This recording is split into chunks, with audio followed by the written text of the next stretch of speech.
America Iran ceasefire के बाद सबसे पहले मैंने आपके सामने यह दावा किया था कि इजराइल इसे मुमकिन नहीं होने देगा। और सबसे बड़ी खबर मैं आपको बता रहा हूं, इजराइल अमेरिका में दुश्मनी के बीच बड़ी खबर यह है, आईआरजीसी ने होर्मुज स्ट्रेट को फिर से बंद कर दिया है।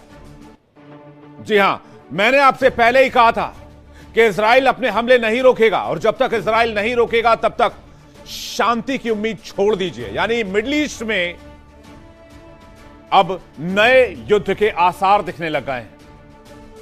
ईरान कभी भी इजराइल पर अटैक कर सकता है। दूसरी तरफ अमेरिका और इजराइल के बीच में 75 साल पुरानी दोस्ती में दरार की आहट सुनाई देने लगी। अमेरिका के उपराष्ट्रपति खुलेआम मीडिया के सामने इजराइल को उसकी औकात बता रहे हैं। इधर इजराइल लेबनान पर मिसाइलें चला रहा है, उधर कूटनीति धधक रही है, बीच में दोस्ती की बुनियाद हिलती दिख रही है। एक तरफ अमेरिका ईरान के बीच तनाव कम करने की कोशिश, शांति की पहल, समझौते और बातचीत का रास्ता, तो दूसरी तरफ इजराइल जो लेबनान में लगातार हवाई हमले कर रहा है।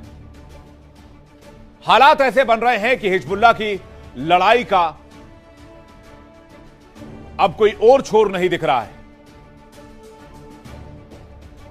तो सवाल यह है कि क्या मिडिल ईस्ट की शांति एक बार फिर खतरे में है?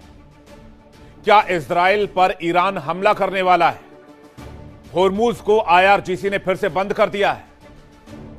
सवाल उठाया है कि जब तक लेबनान पर हमले बंद नहीं होंगे तब तक होर्मुज जहाजों के लिए नहीं खुलेगा। इजराइल का तर्क अलग है। उसका कहना है कि अगर उसके सामने सुरक्षा का खतरा है और हिजबुल्लाह की सैन्य गतिविधियां जारी है तो इजराइल इंतजार नहीं कर सकता है। इजराइल ने अमेरिका को कह दिया है वो अमेरिका का गुलाम नहीं है कि उसकी हर बात माने। यही वजह है कि मिडिल ईस्ट में एक बार फिर से संघर्ष की स्थिति दिख रही है और युद्ध अब सीधा सीधा इजराइल और ईरान को हिट करता नजर आ रहा है। तो क्या शांति की यह पहल चंद घंटों में दम तोड़ने वाली है? अमेरिका क्या करेगा इजराइल नहीं रुकेगा तो, और ईरान क्या करेगा इजराइल नहीं रुकेगा तो? आज इसी मुद्दे पर